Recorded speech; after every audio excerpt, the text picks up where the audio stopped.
Sword and sorcery is a hard genre to pull off, but when you don't quite have the backing of a major Hollywood studio, it's hard to overcome the B-grade feel. Cool ideas mixed in with some inconsistent execution, and you have Hawk the Slayer.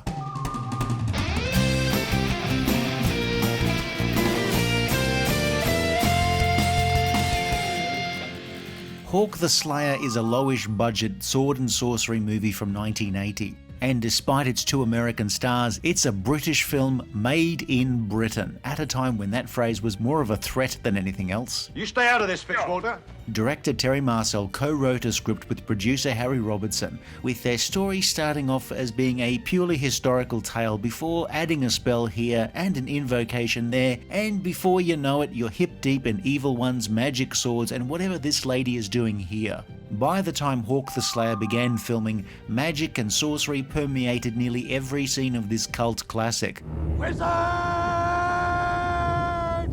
Cult classic is a nice way of saying it was a flop, but it did find an appreciative audience over the decades thanks to home video and television broadcasts. Hawk the Slayer immediately plants its flags with dodgy dialogue, lots of smoke, jump cut editing galore, and acting performances straight out of the Tipton Green Amateur Dramatic Society's rendering of Godzilla vs. Mothra. I heard them call his name. Voltan. The Dark One. Voltan is an evil fella who kills his father and had previously killed his brother's wife that he had once lusted after. Voltan's helmet covers up a facial wound that he sought treatment from some mystic charlatan who, surprise surprise, uses magical crystals to heal him. Voltan's brother is known around town as Hawk the Slayer, but his actual birth name was Hank the Slayer, and he had it legally changed by deed poll when he turned 18. Hawk has inherited a magical blade, the Mind Sword, from his father, Hank the Slayer Sr. The younger Slayer's relationship with his big brother is fraught, since, yes, remember, Voltan lusted after Hawk's wife and murdered her. Well, I fought alongside our father. You were here, turning her love for me to hate with your silvery tongue.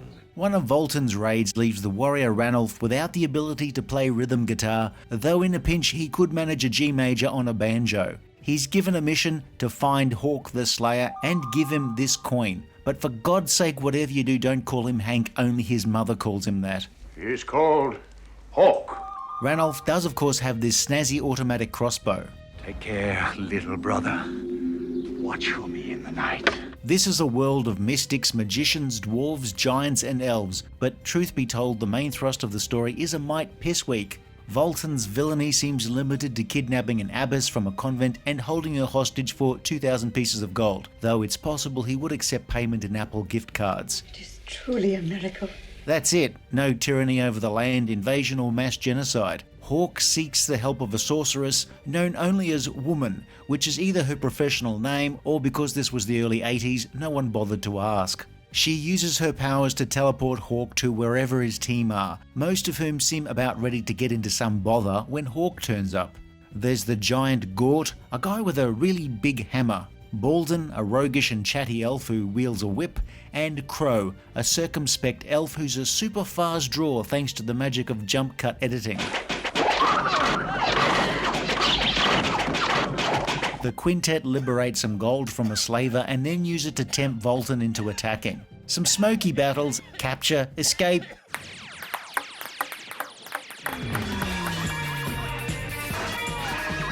And then the two brothers face off against each other.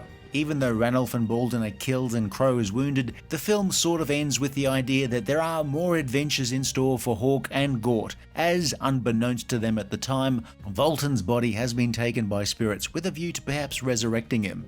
Of course, as things turned out, there would be no further big screen adventures of Hawk the Slayer, Hank the Slayer, or according to his birth certificate, Henry John Slayer II. What now?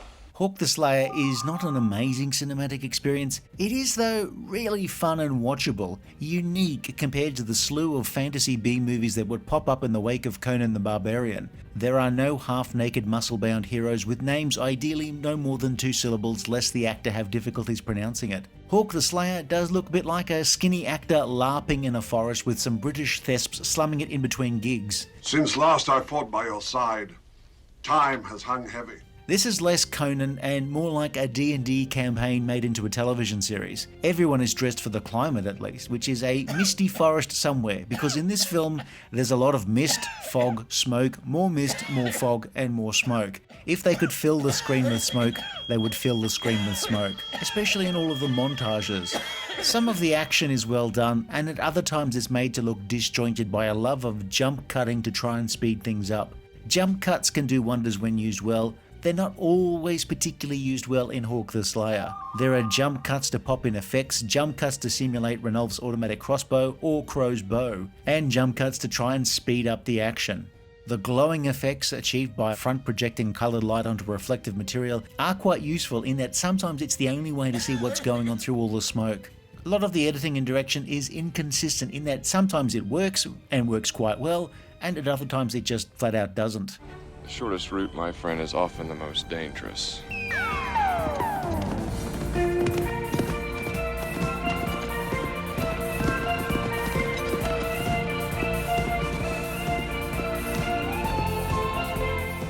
Hawk the Slayer has one of the most amazing soundtracks of any B-grade movie of its time.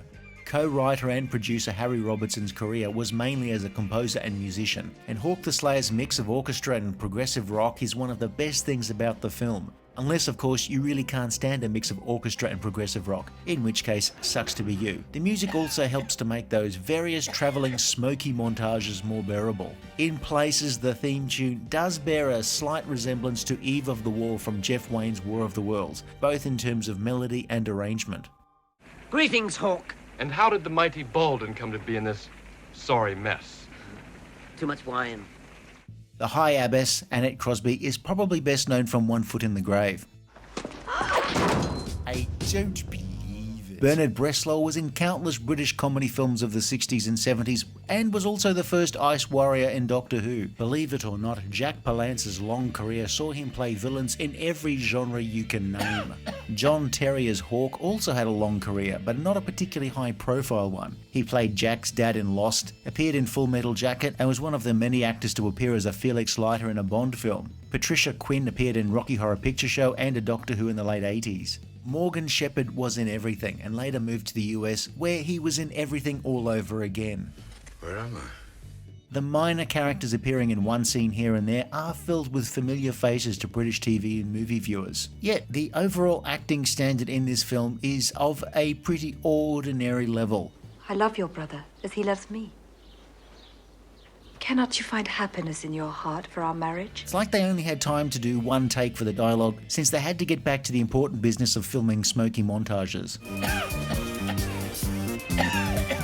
The script is fairly ordinary. Some actors manage to make something out of the clunky dialogue, but most struggle like a group of mountain climbers trying to scale Kilimanjaro, but some jokers swapped out their ropes for licorice. The coldness of death is in my limbs. Jack Palance, sensing this film needed a little bit extra to make the film work, goes majorly over the top, blustering and pausing at odd moments to gather breath and bluster some more. We shall seek out the hiding place of the gold. John Terry, meanwhile, seems to almost underplay Hawk to the point where you feel like running a mirror over his mouth to see if he's still breathing. If it comes to battle, it will go hard on us. I punched a bloke in the face once for saying Hawk the Slayer was rubbish. Good for you. When what I should have said is, Dad, you're right. But let's give Krull a try, and we'll discuss it later. Hawk the Slayer was financed by Chips.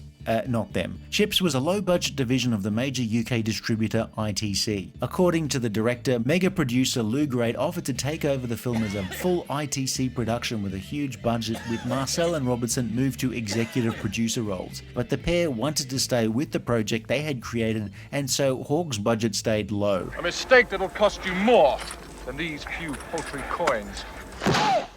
The film does manage to use the budget fairly effectively a lot of the time. ITC, that name may sound familiar, as the company had their fingers in many pies between the 60s and 90s.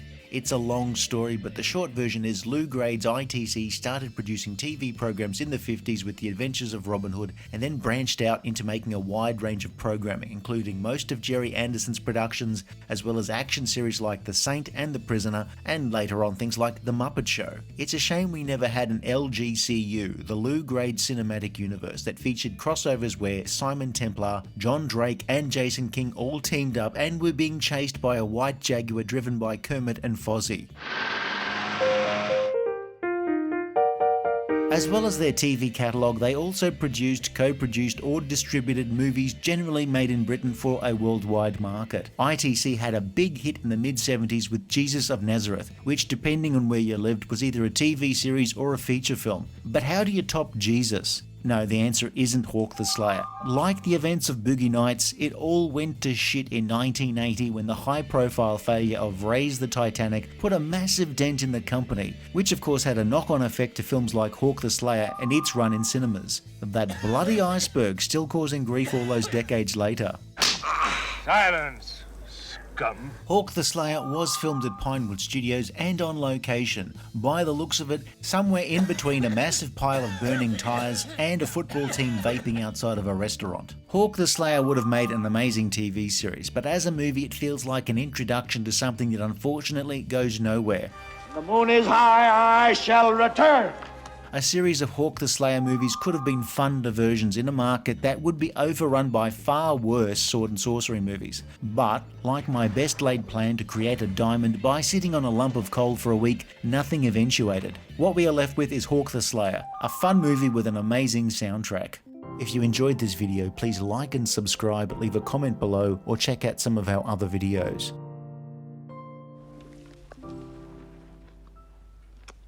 What are they, some kind of fruit? Lizard's eyeballs.